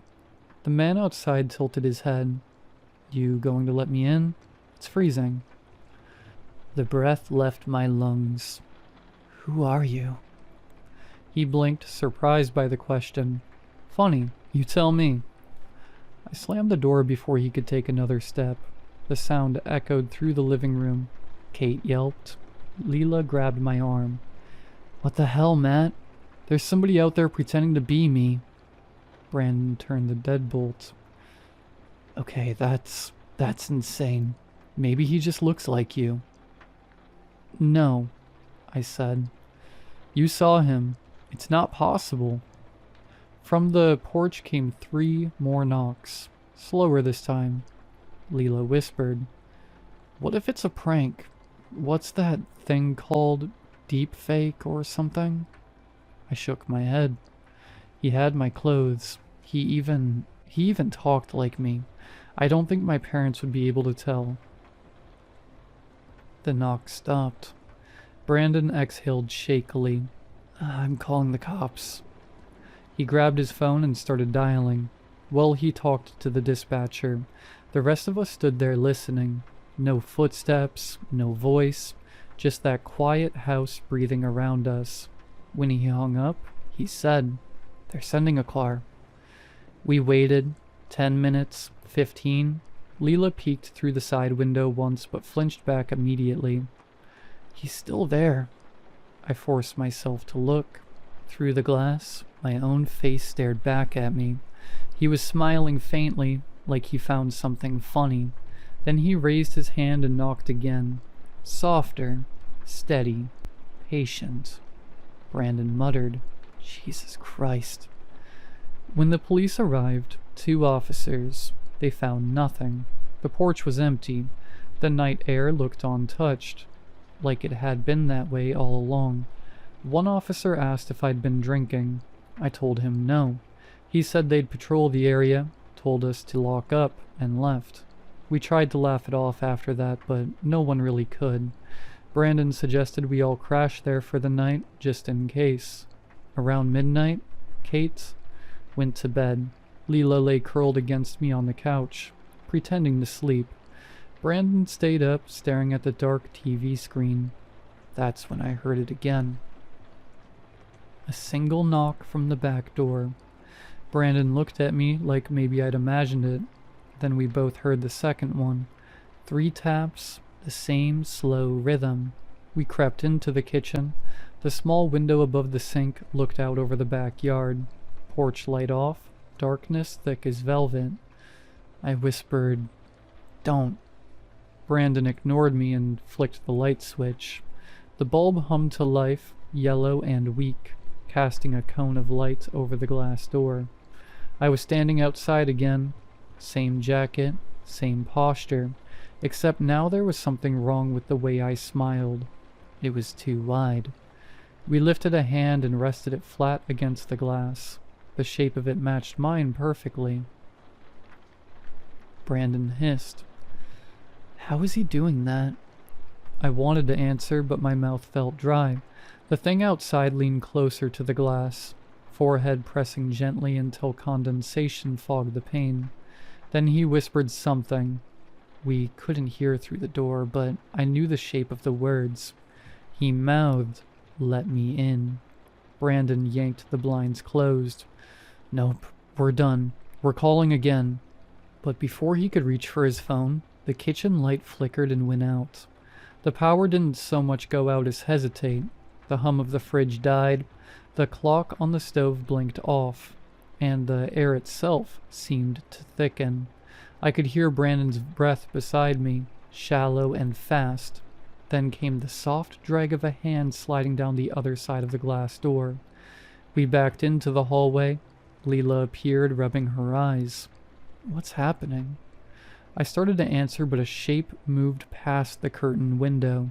A shadow, my own, brushed the fabric, the faint outline of a face pressing just close enough for the curtain to twitch. Then it was gone.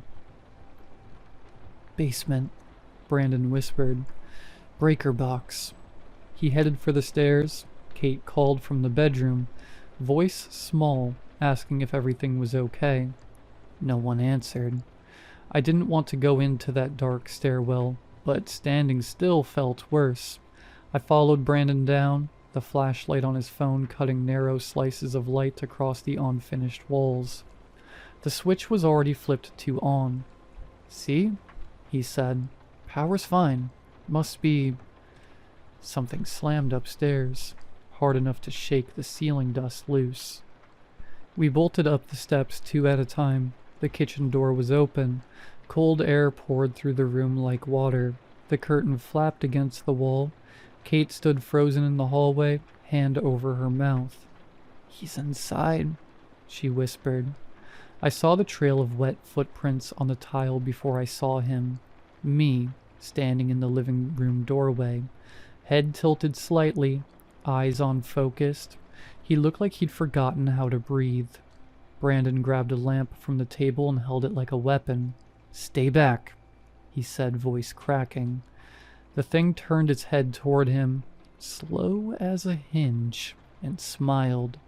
Not wide this time. Sad. Leela said my name.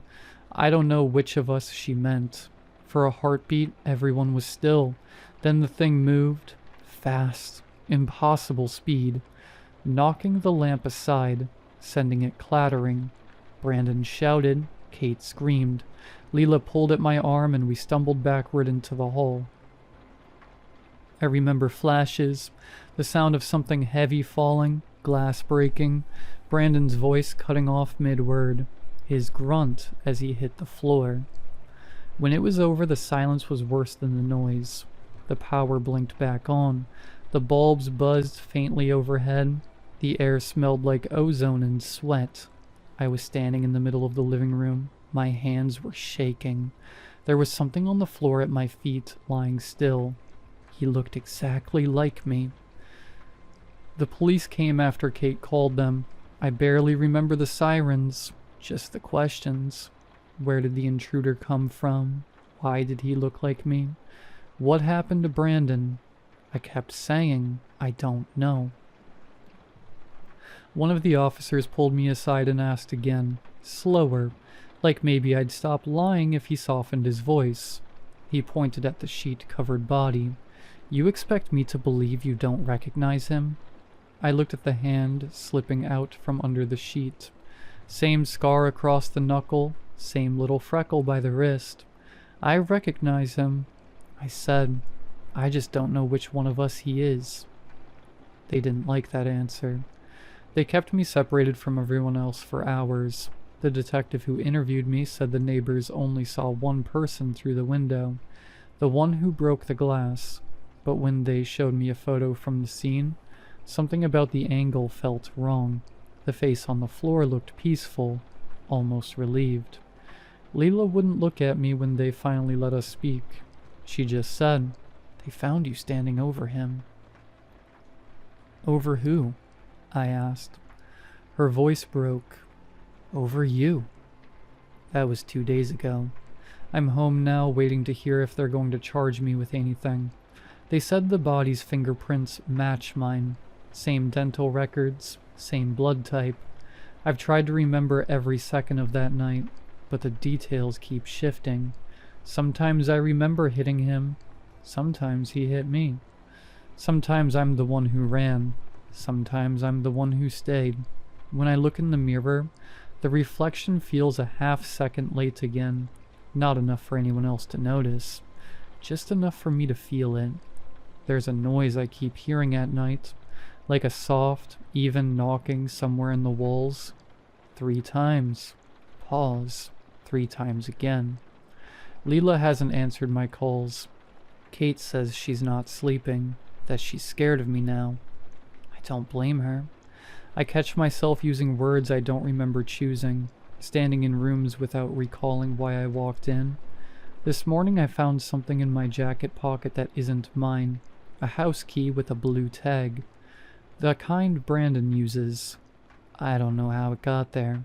The police said the man they found, the other me, had the same key in his pocket too. I keep thinking about what he said through the glass. Let me in. Maybe that's what he was doing. Maybe one of us let the other in. I don't know which side of the door I'm on anymore.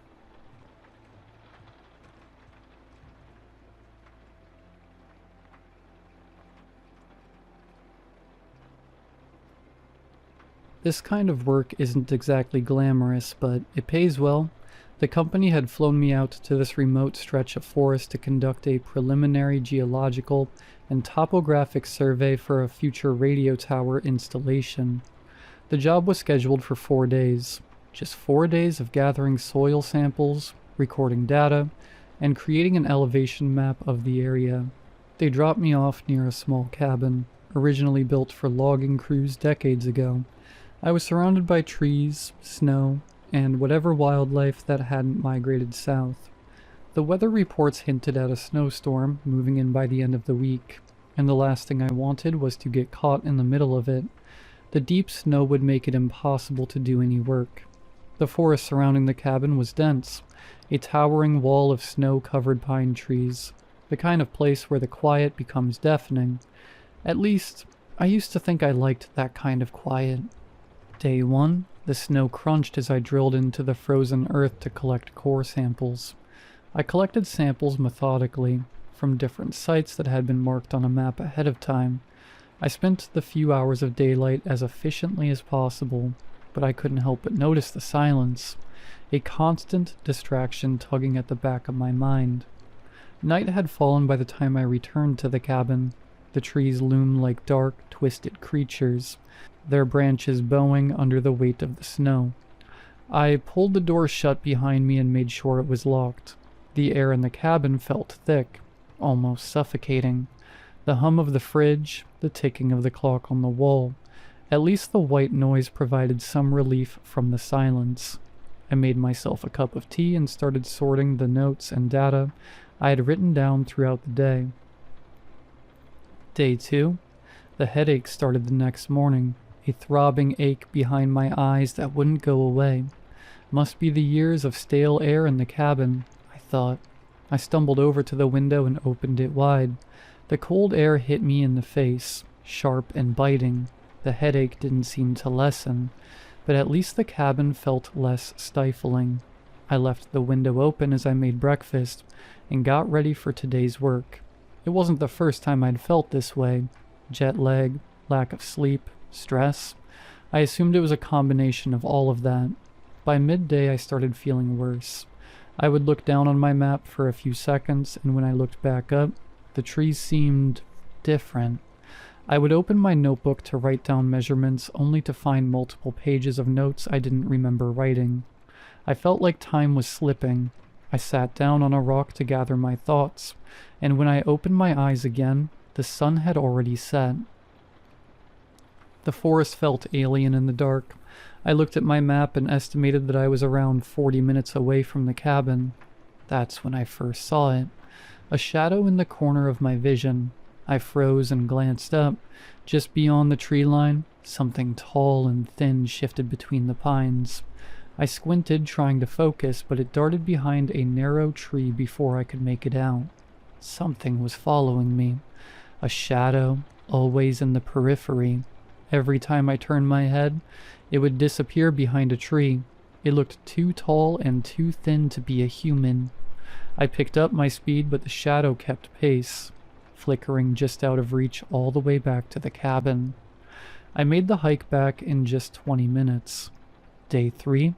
The headaches had faded, but a constant dizziness took their place, making my head spin. I tried to push through it, focusing on my work. The first couple of hours went smoothly enough. I took it easy and drank plenty of water. I was writing down notes on some terrain features when I saw it again, the dark silhouette, quickly ducking behind a tree. I paused for a moment, my eyes focusing on the spots where I had just seen it. In the daylight, I felt a bit more confident. I slowly walked toward the tree. My breath came in shallow bursts and my hands became clammy despite the cold. I reached the place where I thought I'd seen it, but there was nothing.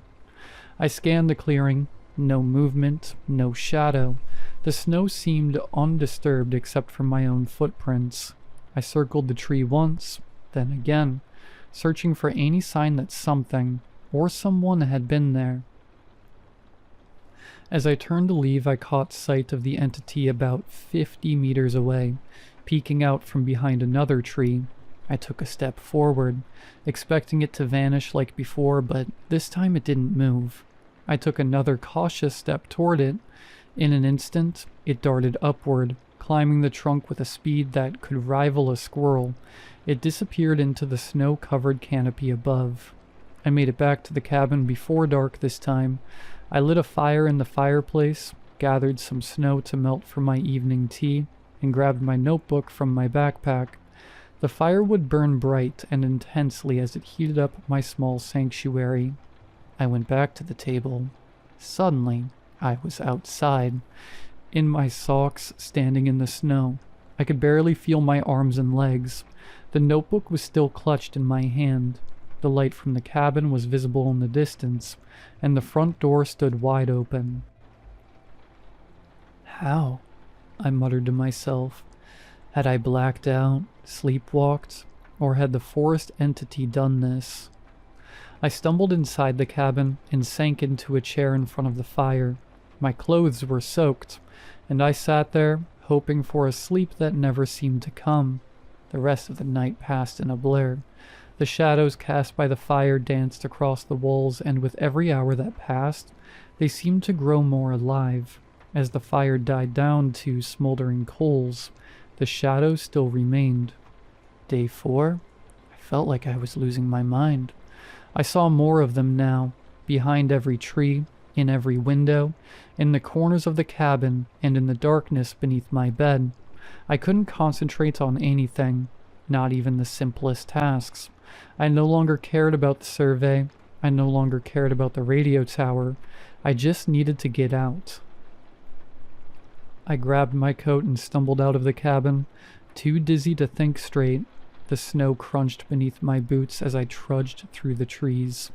It was following me, always a few footsteps behind. I could feel it breathing down my neck, a cold breeze. Then came a low hissing sound, quiet at first, but growing louder with every step. My headache was becoming unbearable. Just as I felt my legs begin to give out from exhaustion, I tripped over something, a metal pipe sticking out of the snow. The metal pipe, thick and rusted, protruded from the ground like a withered tree stump. Faint letters were stamped into the metal, nearly obscured by the snow and frost.